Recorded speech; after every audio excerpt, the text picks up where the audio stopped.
Sir मेरे पापा मुझसे कहते थे कि तुम पीसीएस का फॉर्म डालो। मैं कहती थी कि पापा ये मेरे लेवल का नहीं है। इससे पहले बिल्कुल भी कॉन्फिडेंस नहीं था कि मतलब प्रतियोगी और चयनित में केवल एक पीडीएफ का अंतर होता है। यूपीपीएससी डेली न्यूज़ आप कभी देखते थे, फॉलो करते थे? हाँ सर, आप काफ़ी सटीक न्यूज़ देते हैं जो भी रिजल्ट से संबंधित होती हैं और जो भी सामग्री होती हैं जो मतलब हमें भटकाने का काम भी करती है। जैसे कि शॉर्ट्स हम देखने लग जाते हैं तो फिर देखते ही रह जाते हैं। तो हालांकि ये सबसे बड़ी समस्या। नमस्कार दोस्तों, यूपीपीएससी डेली न्यूज़ में आप सभी लोग का स्वागत है। दोस्तों, पीसीएस 2022 का फाइनल रूप से रिजल्ट आ चुका है। हमारे सामने प्रतीक्षा कटारा मैम बैठी हैं जिनका यूपीपीसीएस में नायब तहसीलदार के 16वीं रैंक पे चयन हुआ है। सबसे पहले तो अपनी यूपीपीएससी डेली न्यूज़ परिवार की तरफ से मैम को बहुत ढेर सारा बधाई और शुभकामनाएं देते हैं। धन्यवाद सर। मैम, हमारे जो व्यूअर्स हैं इनको आप अपना एजुकेशनल बैकग्राउंड बताएं। सर मेरी जो शिक्षा रही है वो विशुद्ध उत्तर प्रदेश बोर्ड से रही है। 10th में मेरे मार्क्स रहे थे 88%। फिर उसके बाद मेरा ग्राफ गिरा थोड़ा सा। इंटर में रहे थे मेरे 78%। बायोलॉजी से मैंने इंटर की थी और फिर उसके बाद जेडबीसी से मैंने बीएससी करी, स्थानीय कॉलेज से ही। और सर फिर उसके बाद 2021 में मैंने अपना डीएलएड कंप्लीट किया था। अच्छा, अब मैम कब आपने सोचा कि आपको सिविल सर्विस की तैयारी में जाना चाहिए? ये मोटिवेशन आपके अंदर कब आया? ये बचपन में आया, किसी को देख करके आया, किस प्रकार से आपके अंदर आया कि हमको करना तो सिविल सर्विस ही? सर मेरे पापा मुझसे कहते थे कि तुम पीसीएस का फॉर्म डालो। मैं कहती थी कि पापा ये मेरे लेवल का नहीं है, पीसीएस में नहीं बन पाऊँगी, कोई छोटी मोटी जॉब हम ले लेंगे। लेकिन फिर मेरे मित्र ने बताया था, अलीगढ़ में जो सीएसएम है वहाँ के बारे में बताया, तो फिर सर मैंने वहाँ पर ज्वाइन किया और वहाँ फिर हमारी जर्नी फिर वहीं से स्टार्ट हो गई। 2021 में सर मैंने ये ज्वाइन किया था। तो सर उसके बाद ये मेरा दूसरा प्रयास रहा और दूसरे प्रयास में ये मेरी सफलता। आप 2021 से ही तैयारी कर रहे हैं? जी 2021 फरवरी में मैंने ये ज्वाइन की थी पीसीएस के लिए। जी चूँकि 2021 में मेरा डीएलएड कंप्लीट हुआ था तो उसके बाद मैंने ये अपनी जर्नी स्टार्ट करी। मैम, जैसा कि हम जानते हैं सीएसएम संस्था के विषय में, इसके पहले भी हमारे व्यूअर्स को हमने दिखा दिया है सीएसएम के विषय में। सीएसएम से आपके घर की दूरी मैम काफ़ी ज़्यादा है और आपने कहीं कोचिंग तो करी नहीं, सीएसएम से ही पढ़ाई करी है। तो आप इसको कैसे मैनेज करते थे मैम? कितना दूर होगा लगभग? सर लगभग ये 25 किलोमीटर रहता है इगलास से अलीगढ़। अच्छा। तो बस से हम इसको कवर करते हैं। शुरू में असल में ये हुआ कि मैंने 2 महीने करीब वहाँ की क्लासेस भी ज्वाइन करी। फिर मेरी स्पीड मुझे लगती है थोड़ी सी ज़्यादा है पढ़ने में, तो मैंने सोचा कि क्लासेस में रहने देती हूँ। फिर 2 महीने के बाद मैं खुद से ही बुक मैं खुद से ही कवर कर लूँगी। बाकी फिर वहाँ पे होती हैं मतलब हफ्ते में 2 दिन टेस्ट होते हैं, तो फिर मैं टेस्ट देने के लिए जाती थी संडे और वेडनेसडे को। तो यहाँ से हम डेली अप डाउन करते थे क्लास से। मैम, जानना चाहेंगे कि इस तैयारी में आने में, सिविल सर्विस में आपको कौन कौन सी कठिनाइयों का सामना करना पड़ा? सर कठिनाई मुझे ऐसी ज़्यादा नहीं लगती, वो थोड़ा समाज का प्रेशर रहता है। कुछ लोग ये भी बोलते थे कि शादी कर दो एज हो जाती है तो, और एक जॉब का भी प्रेशर रहता है। चूँकि मैं अपने परिवार में सबसे बड़ी हूँ तो एक रहता है कि जल्दी से हमें जॉब लेनी होती है। तो यही समाज का प्रेशर थोड़ा सा ज़्यादा। बाकी फैमिली मेरी काफ़ी सपोर्टिव है और शुरू से कहती है कि आप अधिकारी बनो। मैम, जानना चाहेंगे कि आपकी सफलता में सबसे बड़ा योगदान फिर किन किन लोगों का रहा? बेशक मेरे माता पिता, जिन्होंने बोला कि आप पीसीएस का फॉर्म तो भरिए कम से कम। फिर सर उसके बाद सीएसएम के जो आदरणीय पंकज सर हैं, हमारे राजवीर सर हैं, रिंकू भैया हैं, और सभी, और कुंजलता मैडम जो कि हाल ही में डिप्टी एसपी के पद पर, और बाकी सभी मेरे मित्र रहे हैं और इगलास के भी काफ़ी मेरे मित्र रहे हैं। तो उन सभी का योगदान है। और मैं कहती हूँ कि जिन्होंने मेरा फॉर्म भरा और जिन्होंने मेरी पीडीएफ बनाई होगी, तो उन सभी का मेरी सफलता में योगदान है। जी मैम, हम जानना चाहेंगे कि आपका ऑप्शनल और माध्यम कौन सा रहा? सर ऑप्शनल मेरा ज्योग्राफी और माध्यम हिंदी माध्यम शुरू से सर मेरा हिंदी माध्यम है और मैं इंग्लिश से थोड़ा सा दूर भागती हूँ कि इंग्लिश मेरे बस की बात नहीं है। मैम, आपका ये लोक सेवा आयोग में मेंस एग्जाम को लेकर के और इंटरव्यू को लेकर के कौन सा अटेम्प्ट रहा है? सर ये मेरा दूसरा ही प्रयास है और पहले प्रयास में ये हुआ कि प्रीलिम्स हुआ था मेरा, मेंस नहीं हो पाया था, और फिर दूसरे प्रयास में मैं इंटरव्यू तक पहुंची और ये फाइनल सिलेक्शन हुआ। अच्छा मैम, जानना चाहेंगे कि जैसा कि काफ़ी लंबे समय से लोग यूपीपीसीएस की तैयारी कर रहे हैं, 8 साल से, 10 साल से, 5 साल से, आपने 21 में तैयारी करी और 22 में आपको अंतिम रूप से सफलता हासिल।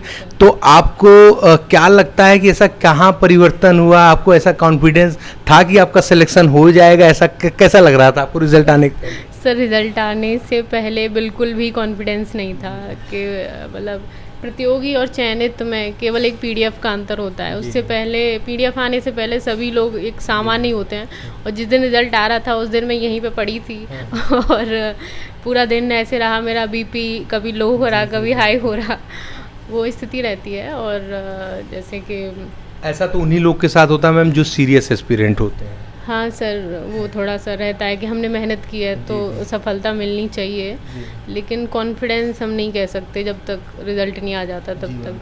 अब मैम, अब हम लोग जानेंगे प्रारंभिक परीक्षा के लिए, ठीक है। तो प्रारंभिक परीक्षा में आपकी रणनीति क्या रही, कहाँ से आपने पढ़ाई करी प्रारंभिक परीक्षा को लेकर? सर मैंने एनसीईआरटी से स्टार्ट किया था, 6 से लेकर 12 तक की, और फिर उसके बाद जो स्टैंडर्ड बुक्स होती हैं जो कि किसी भी यूट्यूब चैनल पे और जो भी सेलेक्टेड लोग होते हैं उनके पे मिल जाती हैं। फिर मैंने घटना चक्र की जो बुक्स आती हैं वो प्रीलिम्स के लिए भी, मेंस के लिए भी आती हैं, तो वो मैंने फॉलो करी थी। और एक हमारी स्ट्रेटजी ये रहती है कि जो भी स्टैंडर्ड बुक्स होती हैं तो उसको हम 3-4 बार रीडिंग करें, फिर उसके बाद हम अपने शॉर्ट नोट्स बनाना स्टार्ट करते हैं। तो शॉर्ट नोट्स में ये होता है कि जैसे लक्ष्मीकांत की काफ़ी मोटी बुक आती है, लेकिन फिर मैंने कम से कम उसे 48-50 पेज में उसको समाहित कर लिया, तो वो नोट्स का रहता है। फिर उसके बाद हम उसका मल्टीपल रिवीजन करते हैं, और मॉक टेस्ट बहुत ही ज़्यादा ज़रूरी होते हैं जो कि हमारे सीएसएम में कंडक्ट होते थे हफ्ते में 2 दिन।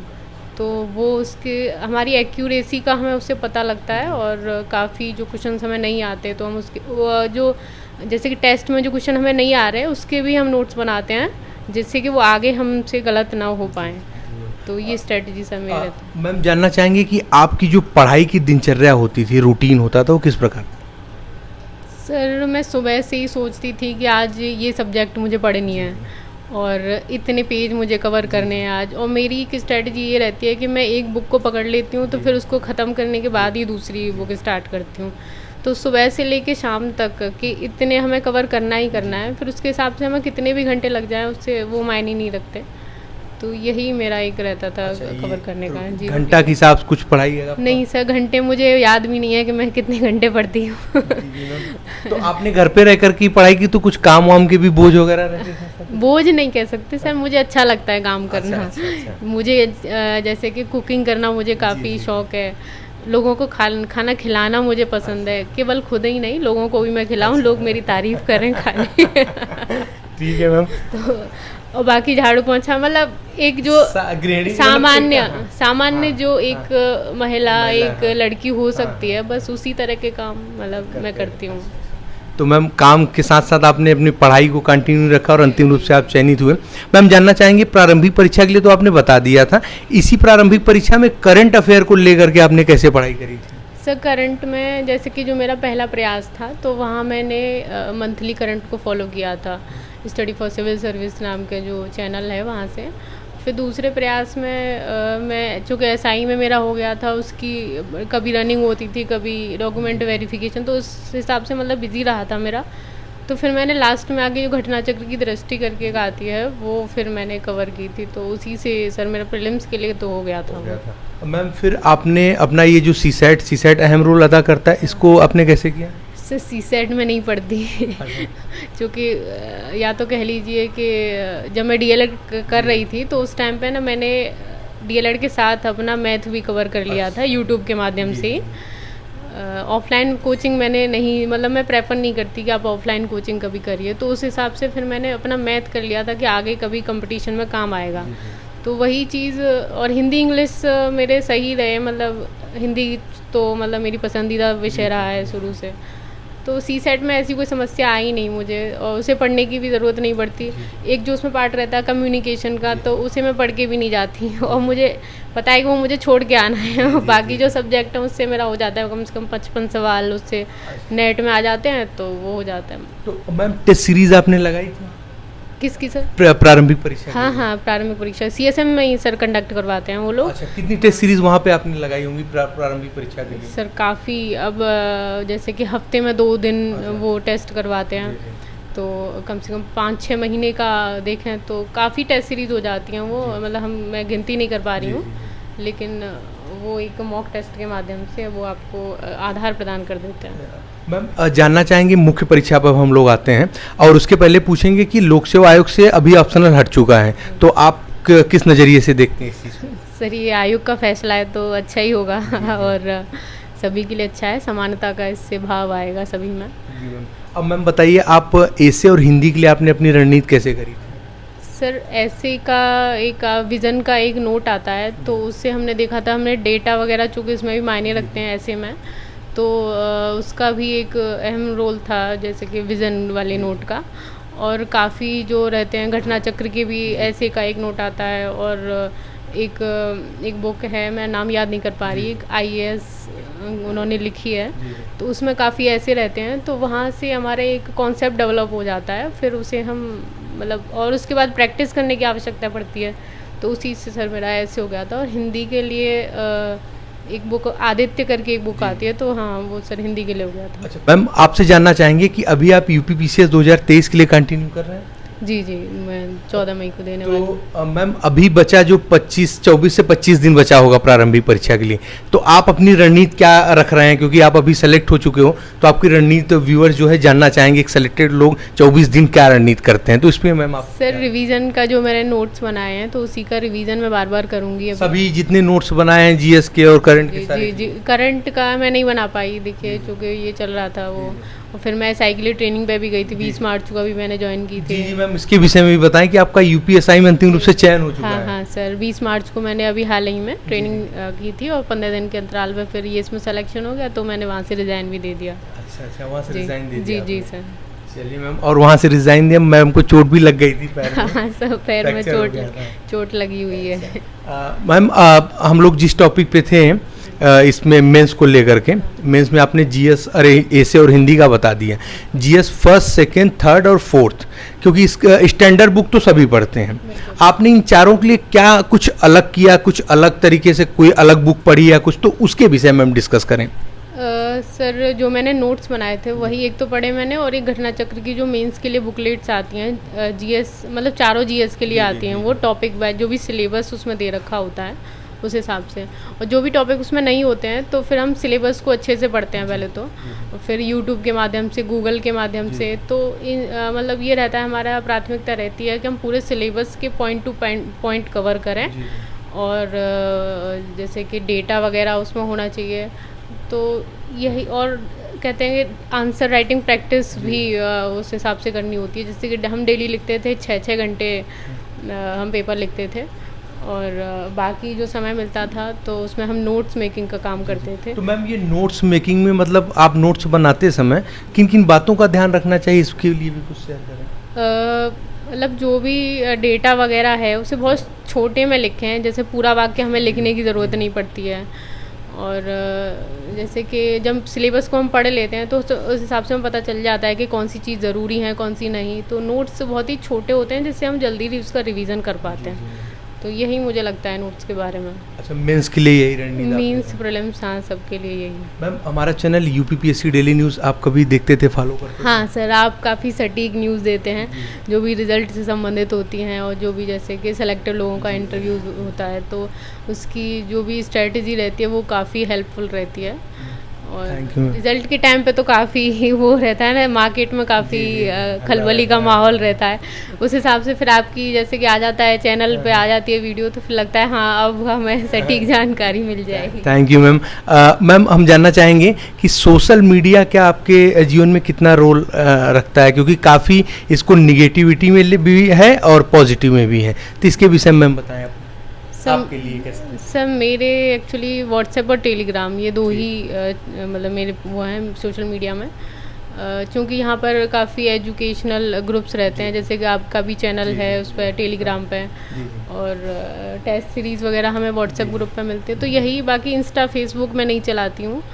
यूट्यूब से हाँ काफ़ी हेल्प मिलती है हमें स्ट्रेटजी जानने में, और ये मीन्स के टाइम पे तो काफ़ी मदद मिलती है हमें, तो यही 3 जो हैंडल हैं मुझे मतलब सही लगते हैं। बाकी यूट्यूब पे काफ़ी सामग्री होती हैं जो मतलब हमें भटकाने का काम भी करती है, जैसे कि शॉर्ट्स हम देखने लग जाते हैं तो फिर देखते ही रह जाते हैं। तो हालांकि ये सबसे बड़ी समस्या आज की युवा की बहुत बड़ी समस्या है, ये समस्या सर मेरी भी। तो मैम अब तो ये एक अच्छी चीज़ है कि आपको देख करके भी लोग चयनित हो सकते हैं कि मैम तो शॉर्ट बहुत देखती थी, तो हम भी शॉर्ट्स देखेंगे। लेकिन सर वो रहता है, अब खाली टाइम में यही समस्या रहती है, लेकिन फिर जब अब जैसे कि अब मैं फिर से लग गई हूँ 14 मई के लिए, तो वो फिर कम हो जाती हैं चीज़ें। जी मैम, अब मैम हमारे जो व्यूअर्स देख रहे हैं इनको बहुत ही कम शब्दों में आपकी तरफ से क्या मोटिवेशन? लगातार लगे रहिए, अपनी स्ट्रेटजी खुद बनाइए। जैसे कि हम क्या देखते हैं कि दूसरों की, जैसे मैंने कुछ भी बताया तो आप लोग क्या सोचेंगे कि हम इसी हिसाब से फॉलो करेंगे, अरे मैम के नोट्स हमें मिल जाए तो ज़्यादा सही रहेगा। तो ये चीज़ मैंने फॉलो नहीं की थी, मैंने अपनी स्ट्रेटजी खुद बनाई और बाकी अपनी कमियों को, अपनी ताकत को पहचानिए और बिल्कुल लगातार लगे रहिए। सफलता एक दिन में नहीं, लेकिन एक दिन ज़रूर मिलती है। मैम आपका बहुत बहुत धन्यवाद कि आपने इतना कीमती समय हमारे और हमारे चैनल के लिए दिया है, और आपको भविष्य के लिए बहुत ढेर सारी शुभकामनाएं कि 2023 में आपका सिलेक्शन एसडीएम के पद पे जरूर। Thank you sir. तो जी हाँ दोस्तों, जो भी चैनल पर नया है चैनल को सब्सक्राइब करने के साथ साथ बेल आइकन जरूर प्रेस कर दें, ताकि उत्तर प्रदेश लोक सेवा आयोग और रण भर्ती विभाग तरफ से कोई भी महत्वपूर्ण अपडेट हो आप सभी लोगों से मिस ना होने पाए। दोस्तों हमारा Telegram channel UPPSC daily news, जिसका लिंक मिल जाएगा डिस्क्रिप्शन बॉक्स में, वहां से जाकर के आप सभी लोग जरूर जुड़ जाएं, क्योंकि वहां पे पीसीएस 2021 के तमाम अधिकारी जुड़े हैं जो आप सभी लोगों के लिए मोटिवेशन के तौर पर कार्य कर रहे हैं, और आने वाले समय यानी पीसीएस 2022 के भी काफ़ी अधिकारियों को वहाँ पे जोड़ करके आप सभी लोग का मार्गदर्शन कराया जाता रहेगा। तो चलिए मिलते हैं अगले वीडियो में, तब तक के लिए जय हिंद, जय भारत, नमस्कार।